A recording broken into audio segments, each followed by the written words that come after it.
Well, I think Jordan and Egypt will, I know they've spoken about it with you, and they say they're not going to accept. I say they will. But I think other countries will accept also. I think that Gaza maybe is a demolition site right now. If you look at Gaza, it's all, I mean, there's hardly a building standing, and the ones that are going to collapse.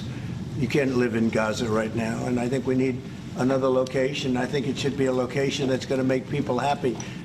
You look over the decades, it's all death in Gaza. This has been happening for years. It's all death.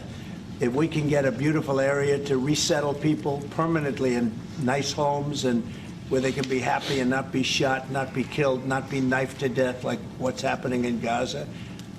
And right now you have in Gaza a very dangerous situation in terms of explosives all over the place, in terms of tunnels that nobody knows who's in the tunnel. The whole thing is a mess.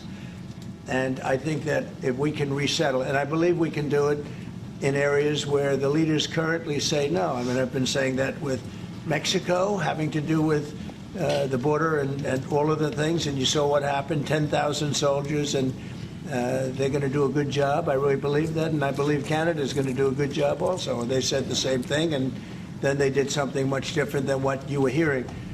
This is a very, very difficult situation, but we're going to get it solved. I don't think people should be going back to Gaza. I think that Gaza has been very unlucky for them. They've lived like hell. They lived like you're living in hell. Gaza is not a place for people to be living. And the only reason they want to go back, and I believe this strongly, is because they have no alternative. What's the alternative? Go where? There's no other alternative. If they had an alternative, they'd much rather not go back to Gaza and live in a beautiful alternative that's safe. For many, many years now, we've been saying that NATO is going to occupy Egypt, that NATO is going to use Egypt as a place for humanitarian aid and for refugees.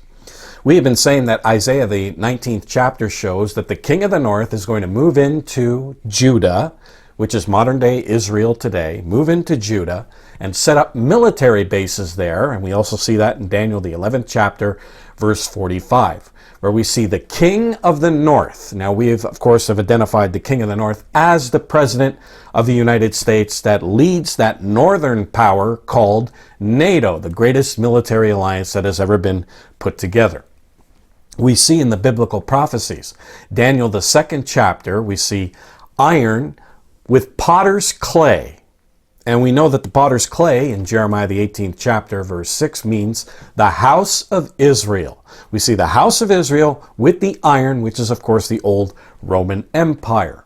Now, the key to biblical prophecy is who is the house of Israel? Now, if you read our booklet, The United States and the British Commonwealth in Bible Prophecy, we prove to you that we are the house of Israel, the United States, the British Commonwealth, and that alliance between the potter's clay and the iron is NATO. And of course, who leads NATO? Who funds most of NATO? The United States of America. And the King of the North is the President of the United States. And we go through that with you in that booklet, The United States and Britain in Prophecy, and also our booklet, The Middle East in Prophecy. And we prove to you in great detail that the President of the United States is the King of the North. And we've been saying for years now that the King of the North is going to occupy Judah. We've also been saying that the King of the North is going to move into Egypt, set up cities, and use it for humanitarian aid and refugees. Now here we see Donald Trump saying that we need to put these refugees in Jordan and in Egypt. Now, of course, he says that right now, the Egyptian president says no, but he also pointed out that so did Mexico and Canada. They said no to him too, but of course changed their ways, and now they're doing what Donald Trump wants them to do about securing the border in Mexico and Canada. And he says that they are going to do it. He'll figure out some way where Egypt and Jordan are going to take in these Palestinian refugees. Now, when I come back, I'm going to go through with you Isaiah the 19th chapter and show you a prophecy where God says that NATO is going to come into Egypt and they're going to set up cities in Egypt for humanitarian aid. But first, take a look at this, and I'll be right back.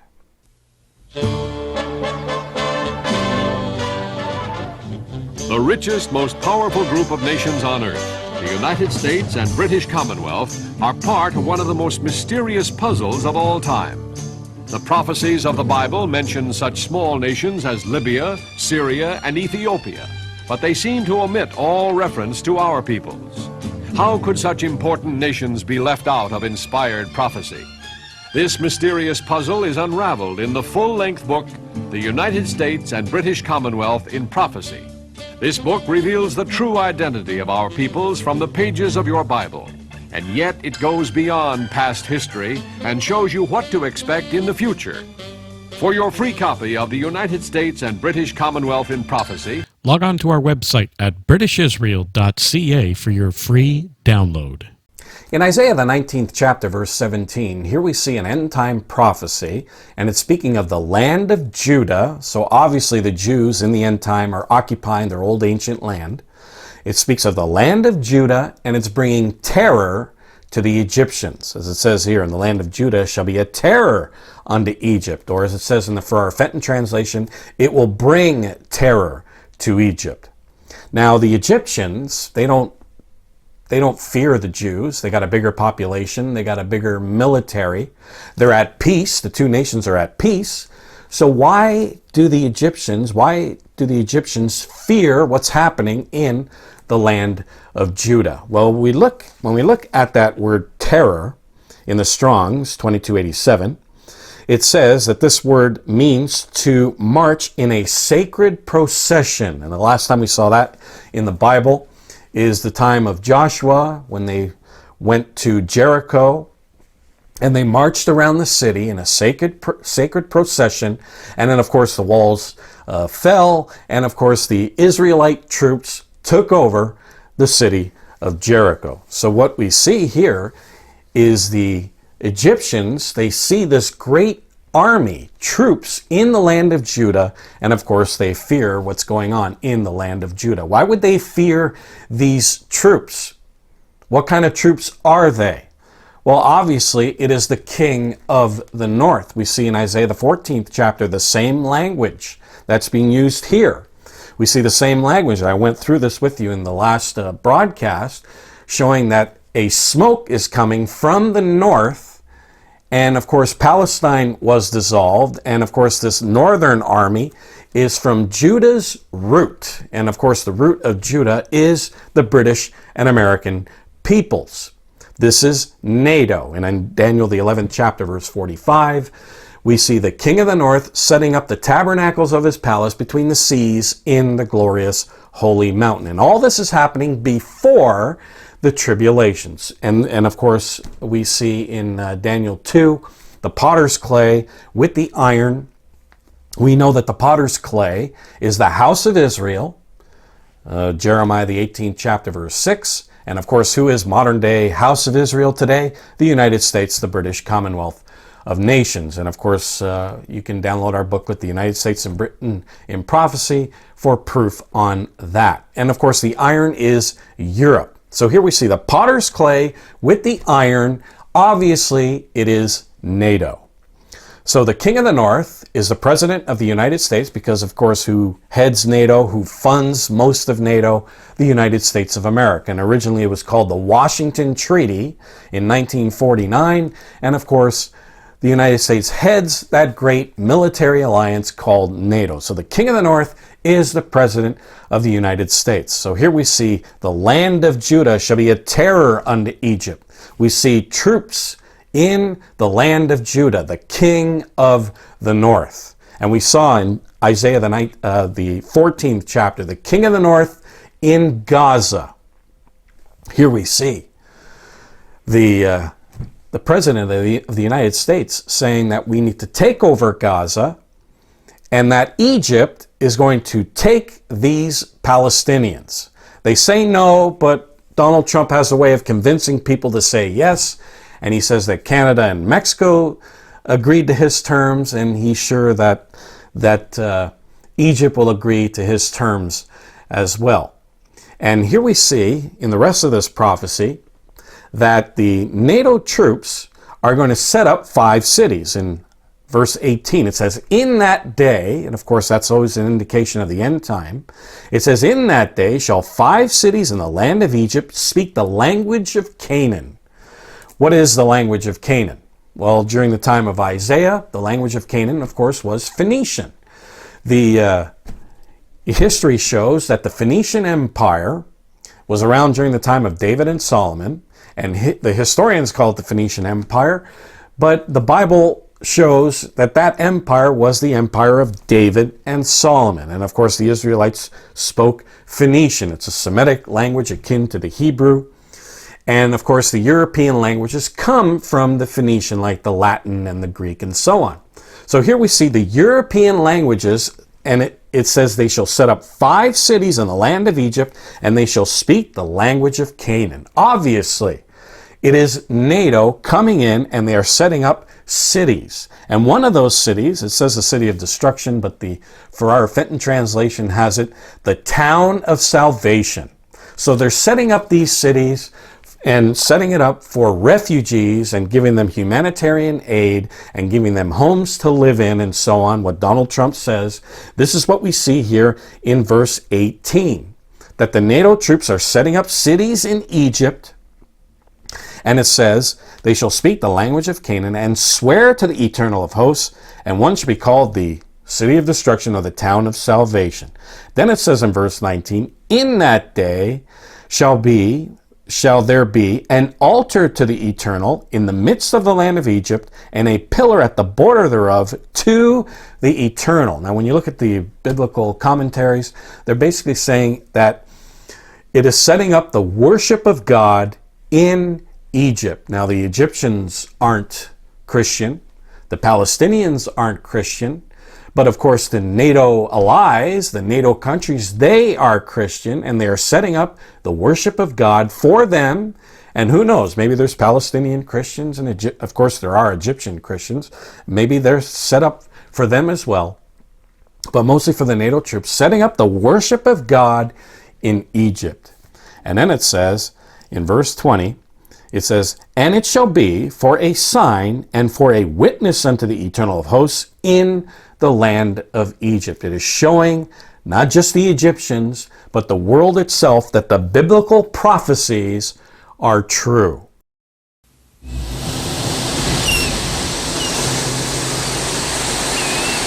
Well, life's been pretty good. Summer home, yacht, vacation when I want it.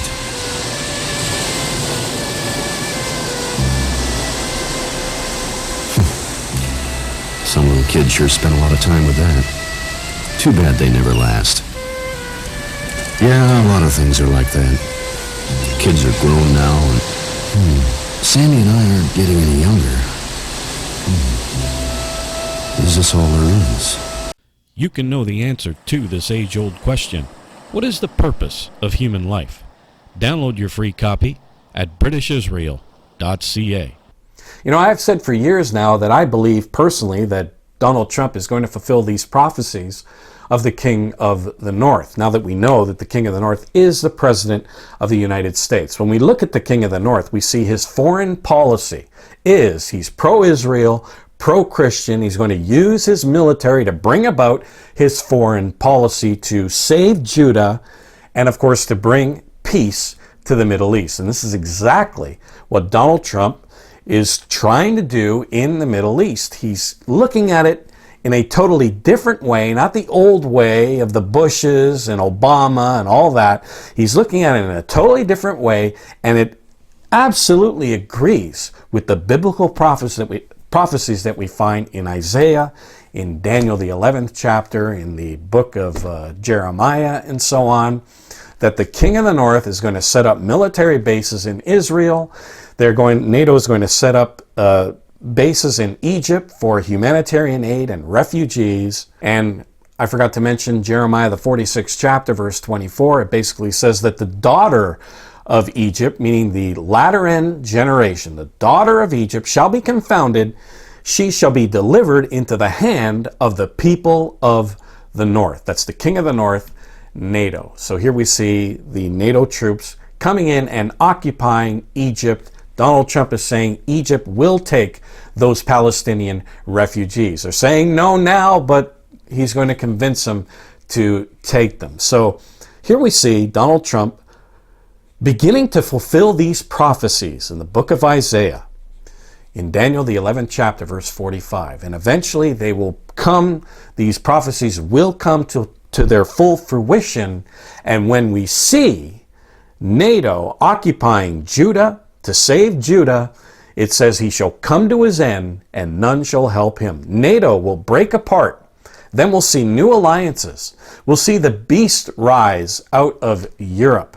And when the beast rises, then comes the great tribulation and the second coming of Jesus Christ, as it says here. For they, talking about the NATO troops, they shall cry unto the Eternal because of the oppressors. That's the beast power, and Egypt aligns itself with the beast power, and he shall send them a Savior, and a great one, and he shall deliver them. Talking about the second coming of Jesus Christ. So we are living in amazing times, and I believe personally that Donald Trump will fulfill these prophecies of the King of the North. Now, if you want to know more, I urge you to log on to our website, britishisrael.ca, and get our booklet, Egypt in Bible Prophecy and the Middle East in Prophecy. Each booklet is $10. I'll give you the link in the description below of each booklet, and you can order it from there, and also download our booklet, The United States and the British Commonwealth in Prophecy.